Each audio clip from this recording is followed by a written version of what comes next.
नमस्कार, बहुत स्वागत है आपका न्यूज 18 बिहार झारखंड में। आपके साथ मैं हूं सोनाली सिंह। जमीन के खेल में शामिल आईएएस छवि रंजन को पीएमएलए कोर्ट ने 6 दिनों के पुलिस रिमांड पर देने का आदेश दिया है। रिमांड की अवधि 7 मई से 12 मई तक रहेगी। बता दें आपको कि जमीन से जुड़े फर्जीवाड़ा मामले में ईडी ने करीब 10 घंटे की पूछताछ के बाद गुरुवार को आईएएस छवि रंजन को गिरफ्तार कर लिया था, जिसके बाद कल उनकी मेडिकल जांच कराई गई थी, जिसके बाद उन्हें बिरसा मुंडा सेंट्रल जेल भेज दिया गया था। ईडी की ओर से कोर्ट से 10 दिन की रिमांड मांगी गई थी, लेकिन कोर्ट ने उन्हें 6 दिन की पुलिस रिमांड की मंजूरी दी है। रांची से इस खबर पर अधिक जानकारी दे रहे हैं सहयोगी संजय कुमार सिन्हा। जमीन घोटाला मामले में रांची के तत्कालीन डीसी छवि रंजन की मुश्किलें बढ़ती नजर आ रही हैं। ईडी कोर्ट ने 6 दिनों की रिमांड अवधि स्वीकार की है। ये रिमांड अवधि 7 मई की सुबह से 12 मई तक पूरी होगी और इन 6 दिनों में पूछताछ के लिए ईडी के पास सवालों की लंबी फेहरिस्त है। ईडी ने दरअसल कोर्ट को जानकारी दी थी कि बड़गाई मौजा के पास जो जमीन है, उस जमीन के म्यूटेशन के बदले छवि रंजन को प्रेम प्रकाश के जरिए 1 करोड़ रुपए दिए गए थे। लिहाजा इसके अलावा भी कई मामलों में जो जमीन की खरीद बिक्री से ही जुड़े हैं, साथ ही उसके म्यूटेशन से भी जुड़ा है। इस मामले में ईडी छवि रंजन के सामने सवालों की लिस्ट रखेगी और उनसे पूछताछ करेगी। संजय कुमार सिन्हा, न्यूज 18 रांची। और वही देखिए, न्यूज 18 को ईडी की चार्जशीट की एक्सक्लूसिव जानकारी मिली है। जांच एजेंसी को मोबाइल डेटा और फॉरेंसिक स्क्रूटनी से पता चला है कि चेशायर होम रोड की विवादित 1 एकड़ जमीन कारोबारी विष्णु अग्रवाल के नाम पर दी गई थी। उसके बदले आईएएस छवि रंजन और उनकी पत्नी के लिए लग्जरियस गोवा ट्रिप का इंतजाम किया गया। यही नहीं, उनके लिए गोवा के होटल ताज फोर्ट में रूम की भी बुकिंग की गई। गैर बिक्री योग्य जमीन को कारोबारियों के नाम करने के एवज में प्रेम प्रकाश और उसके सहयोगियों ने 1 करोड़ रुपए घूस दिए। 2021 से लेकर 2022 में डीसी रहते पद का दुरुपयोग किया और जमीन घोटाले को अंजाम दिया। फर्जी कागजात के आधार पर तैयार दस्तावेज का म्यूटेशन भी कर दिया। ऐसे में आईएएस छवि रंजन पर ईडी का शिकंजा कसता जा रहा है और उनकी मुश्किलें आने वाले वक्त में और भी ज्यादा बढ़ सकती हैं। और झारखंड में भ्रष्टाचार चरम पर है और जो भी लोग उसको लेकर दोषी होंगे उनके खिलाफ ईडी जैसे एजेंसी कार्रवाई के लिए स्वतंत्र है। ये कहना है पूर्व मुख्यमंत्री रघुवर दास का। न्यूज 18 से खास बातचीत में रघुवर दास ने साफ शब्दों में कहा कि 2024 में झारखंड में बीजेपी का मिशन 14 जरूर पूरा होगा। रघुवर दास से बात की हमारे सहयोगी संजय कुमार सिन्हा ने। झारखंड की राजनीति में 2024 को लेकर जहां एक तरह से सियासत की गूंज है, तो दूसरी तरफ ईडी की आहट की भी एक बड़ी गूंज सुनाई दे रही है। हमारे साथ बातचीत के लिए यहाँ पर पूर्व मुख्यमंत्री रघुवर दास जी, हम उनसे बात करेंगे। सर, एक जो लगातार ईडी की जो कार्रवाई चल रही है, राज्य भर में चल रही है, इसको लेकर क्या कहेंगे? नहीं, देखिए, इस देश को बरसों से ये देश भ्रष्टाचार से जूझ रहा था और पहली बार माननीय प्रधानमंत्री आदरणीय मोदी जी 2014 को देशवासियों को उन्होंने कहा था भ्रष्टाचार मुक्त भारत। और तब से आप देखिए, जो लोग भी, चाहे कांग्रेस जो 50 वर्ष राज की हो या फिर अन्य क्षेत्रीय दल राज्यों में राज किए हैं, ये लोग देश को लूटने का काम किया। तो वैसे लोगों से शिकायत मिलने पर जो भारत सरकार की एजेंसियां हैं, वो एजेंसियां लगातार छापा मार रही है। और झारखंड में 22 साल की झारखंड में हम ये पाते हैं कि जब जब कांग्रेस जेएमएम आरजेडी की सरकार बनती है, तब तक झारखंड में भ्रष्टाचार चरम सीमा पर पहुंचा है। तो अब शिकायत मिलने पर जांच कर दोषी अधिकारी हो चाहे दोषी अन्य कोई भी हो, वो अब बच नहीं पाएंगे।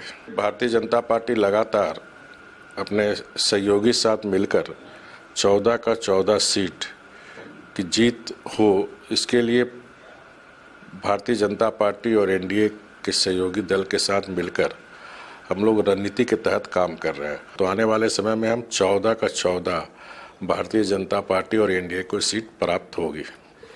तो रघुवरदास जी ने साफ कहा कि करप्शन के खिलाफ जो भी व्यक्ति दोषी होगा उसके खिलाफ ईडी कार्रवाई तो करेगी, साथ ही मिशन 2024 को लेकर जो बीजेपी का मिशन है 14 वो जरूर पूरा होगा। संजय कुमार सिन्हा, न्यूज़ 18, रांची। और चलिए इसी बीच बड़ी खबर गुमला से सामने आ रही है। गैंग रेप की शिकार की हालत गंभीर बताई जा रही है। सदर अस्पताल से उसे रांची रिम्स रेफर किया गया है। गैंग रेप के बाद पिटाई की गई थी। 14 घंटे बाद भी अभी तक नाबालिग को होश नहीं आया है। अज्ञात लोगों ने सामूहिक दुष्कर्म किया था।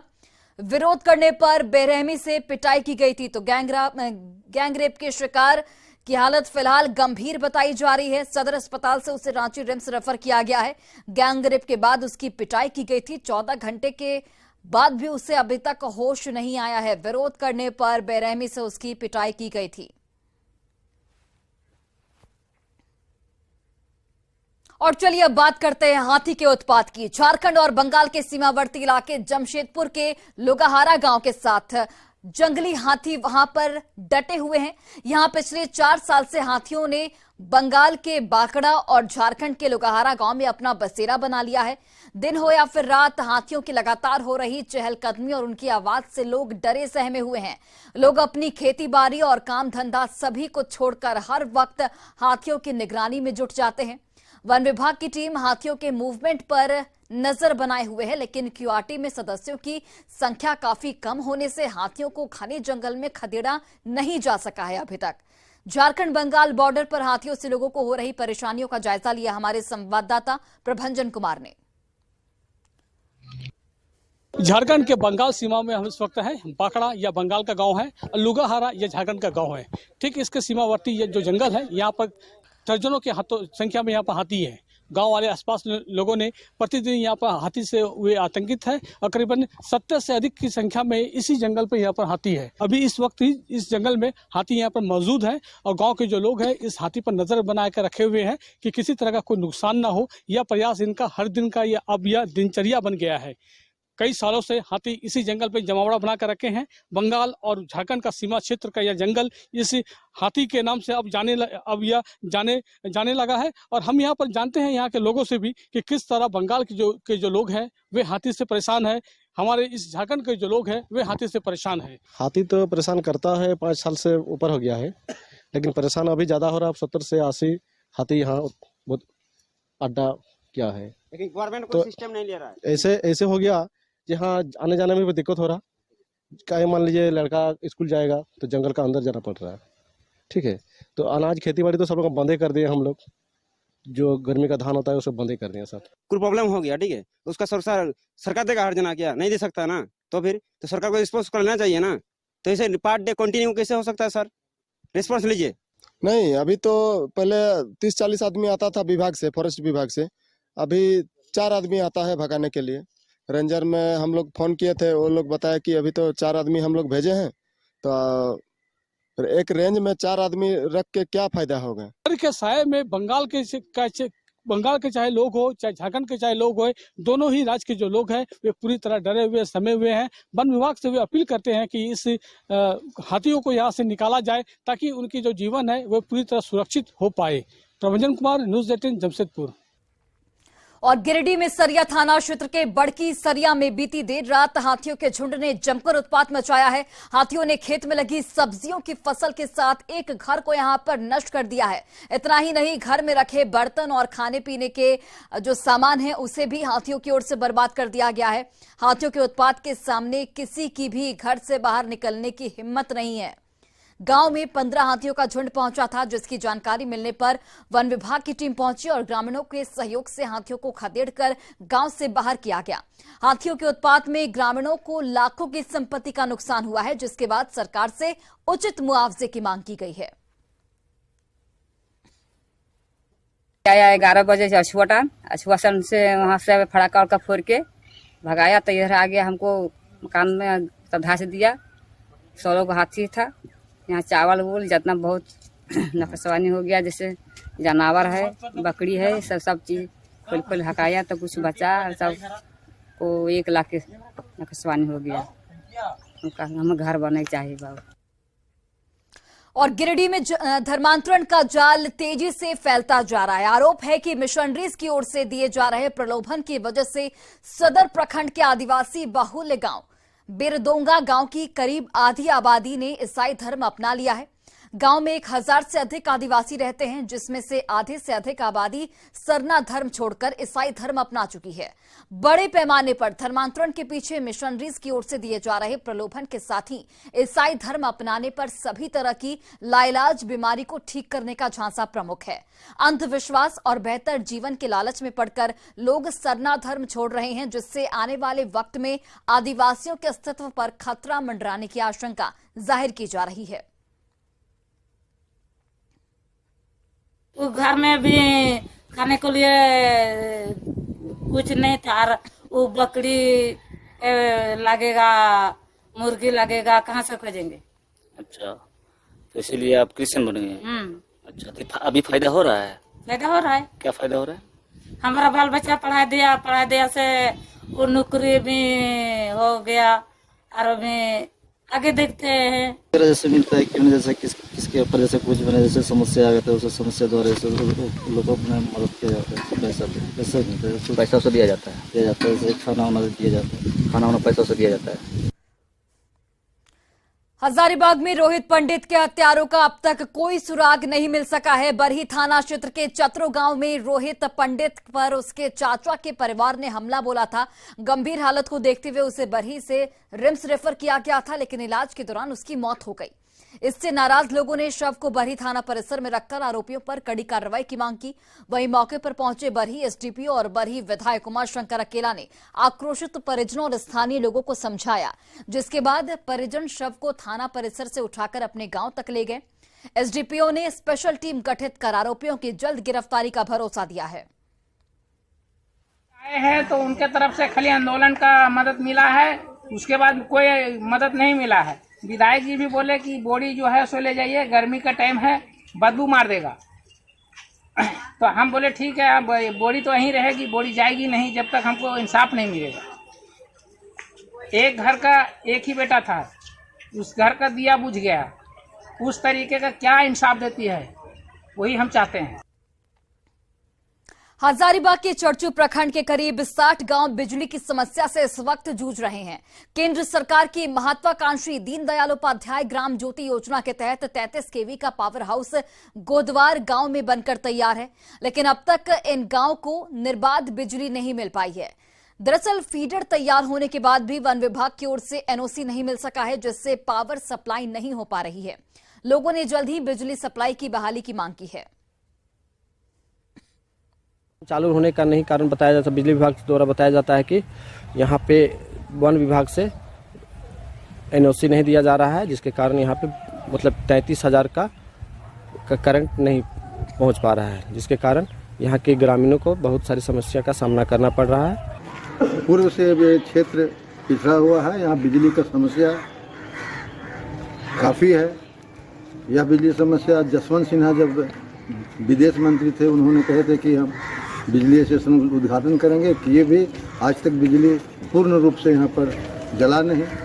33 केवी के कवालू गोदवार ट्रांसमिशन लाइन की परियोजना है, जो कि भारत सरकार के पास समर्पित थी। पिछले साल भारत सरकार ने इसमें 4 बिंदुओं पर परीक्षा दर्ज की गई थी। उस परीक्षा का अनुपालन प्रतिवेदन यूजर एजेंसी यानी जीएसएनएल के द्वारा अभी भी नहीं किया गया है, जिसके कारण परियोजना को आगे नहीं भेजा जा पा रहा है। और वही देखिए, देश भर के 112 आकांक्षी जिले में रामगढ़ जिले को स्वास्थ्य और पोषण में प्रथम स्थान मिला है। इससे पूर्व रामगढ़ जिला दूसरे स्थान तक पहुंचा था। सिविल सर्जन ने इसे एक बेहतरीन टीम वर्क का नतीजा बताया। अधिक जानकारी दे रहे हैं हमारे संवाददाता जावेद खान।